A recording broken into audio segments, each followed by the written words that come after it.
มืองไซบูทองเฮานี่ล่ะตอนนี้กำลังคึกคืนเลยอยู่งานพี่น้องเอ้ยแต่ว่ารอบไปรอบมาอะไรกันสักพักอะไรกันเลยมานั่งเผาลูกร้านเล่นว่าเก่งดึงเล่นอาการสไลเดอร์โอ้น้องวันใหม่กลับมาน้องวันใหม่น้องมะนาวน้องเทพไทยนะคะน้องฟ้าใสมวยค่ะเฮ้ยบ้าอยากเก็บไปตามไม่เหลือเป็นอะไรเททางนี้งามบดแต่สติกบดแบบเอาบอกมาจบได้เด้อแล้วก็น้องไผ่น้องดาวเอาห้างกันรอเดียวเนาะยังนั่งในทะเลลงเว้ยมองวัดทะเลซอยก็รอเดียวนั่งในก็ยังซอยอยู่กลางลอกขึ้นไปมองนะคนในร้านโคตรคนร้ายโคตรเฮือกับมาพอเฮือเลยซัวบริเห็นเฮือเห็นเฮียยังมานั่งเฝ้าลูกกันลินบักสไลเดอร์นี่บ่ลินบักเด้งดึงเอาลิน3 คนอยู่นี่ลูกมันจังบ่หลายคนละ20,000จ้ะพี่น้องค่าเล่นค่าขึ้นเล่นบักเด้งดึงคนละ20,000กลางเว้นมันก็สิบ่ม่วนปานใดคันกลางคืนละสิม่วนกว่านี้แม่ว่ามันบ่เมื่อยดอกลูกมันบ่ม่วนดอกมันเมื่อยเจียวบ่แม่นจ้างขึ้นไปม่วนเรียกว่าจ้างเมื่อยไม่โดดจนจะหักลมหักเลยเต้นไปเต้นมาหักลมหักแรงเมื่อยเองแห้งบ่ได้เองเมื่อยผู้ดังเลือดแตกออกเมื่อยแห้งนั่งอันนี้นะไปรอถ่ายคลิปให้ป้าลุงเบิ่งก่อนปะเดี๋ยวสิไปน้ำยี่บ่หรือสิเผาลูกไปรอน้ำยี่บ่ปะให้สิไปรอน้ำสิเผาลูกบ่เผาให้ในเด้อเจ้าหน้าเผาลูกแล้วจะสิไปน้ำไปนะแม่ขอสิไปกับนางฟ้าให้ไปรอบ่มีลูกก็ไปรอไปฮะเอาปืนแล้วจะเผาลูก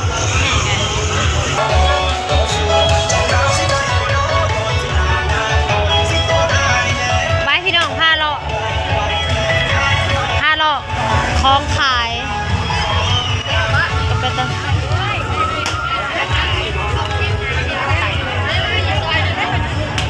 จะไปซอยไหนดี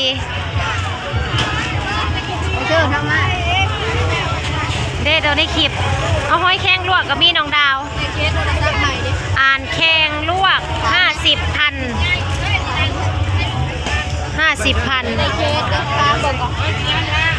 เอามือน่ะบ่ได้เอาสะบอกบ่งามบ่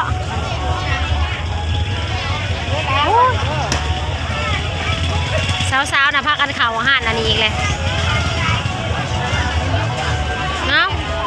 ผมมีเงินแล้วเซนเดียวไปซื้อกินพี่น้องเมื่อไหร่คนนะคนหลายซอยได้นี่ก็ซอย1นี่ก็ซอย1จ้ะพี่น้องพี่เด้พวกรู้ร้านนี่น้องดาวแบบนี้งามนะนี่ใช้อันนั้นเจ้านะปุ้งปิ้งได้เนี่ยถ้ามาเป็นตะแพงกระดอกกระเดี่ยแท้อันนี้จะใช้ไอโฟนกระสั่งมันเอายังใส่เฮาก็เอาอันนี้ใส่บ่ทันได้เลยบ่ฮะบ่ทันได้เลยบ่แม่บ่มีเงินเอาไว้แพงไว้กินพร้อมเล่าเลย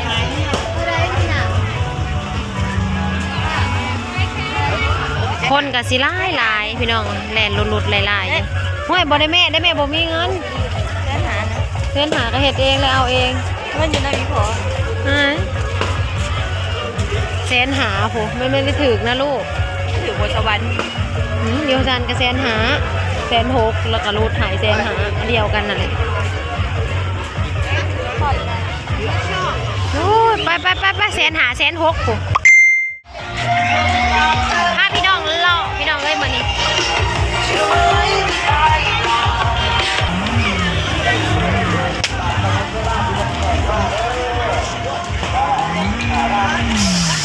เอาเรียกว่าเสียงถึงทาง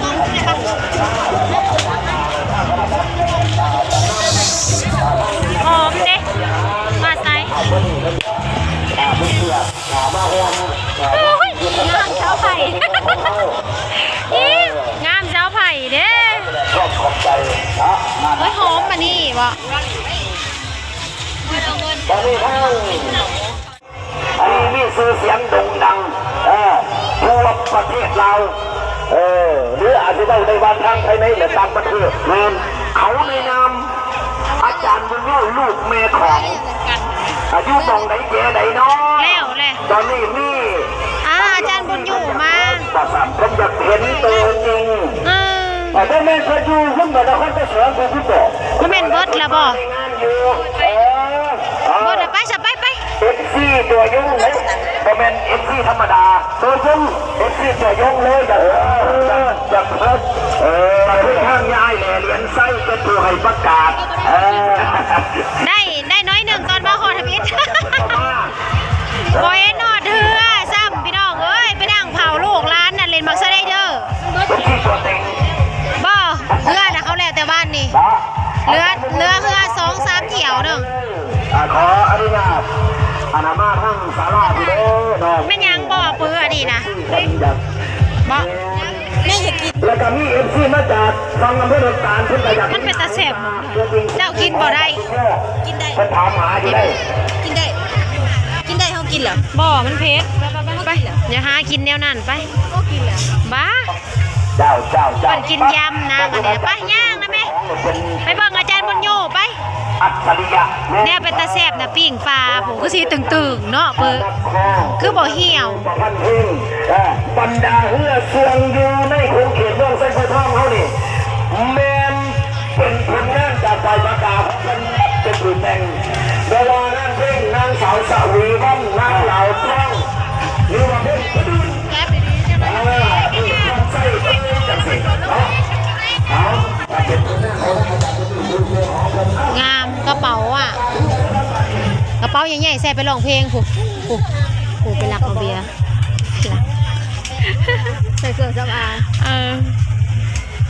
นี่กระเป๋าใส่เครื่องสำอางใส่เงินล้านเงินแสนงามมาดินุ่มข้าวไป1 ล้านไปเนี่ยตัวไหนวันนี้นะ650นางดีนางก็บ่ได้แพง600จะขี่ซื้อยังเมื่อผ่าโคอยู่เฮือนบ่เปื้อซื้อยังกะซื้อเราเด้อพร้อมย่างมานี่เฮ้ยไปรอเบิ่งเสือปะซูฟ้าไปรอเบิ่งเสือร้องเพลงไปใส่ถ่ายคลิปเด้ฉบับเปื้อนแท้ทางเขาก็ได้พ่อข้าเอ้ยเขาทางใดอันนี้นะงามนะโอ้ก็ได้เลยเป็นยังชิบได้สีแดงเสาไผ่นะชื่อเอาหน่อยไหมไปถ่ายคลิปถ่ายขับส่งเด็กน้อยบ่ผ่าอันนี้นะไปย่างไปเสื้อยีนนะคะงามเนาะพี่น้องจ๋าพาพี่น้องหาหลอด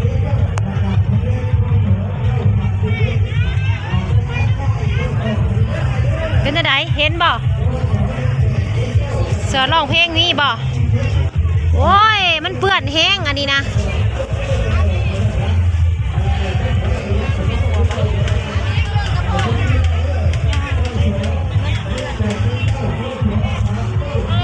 ไผ่ตัวน่ะตัวขาวน่ะ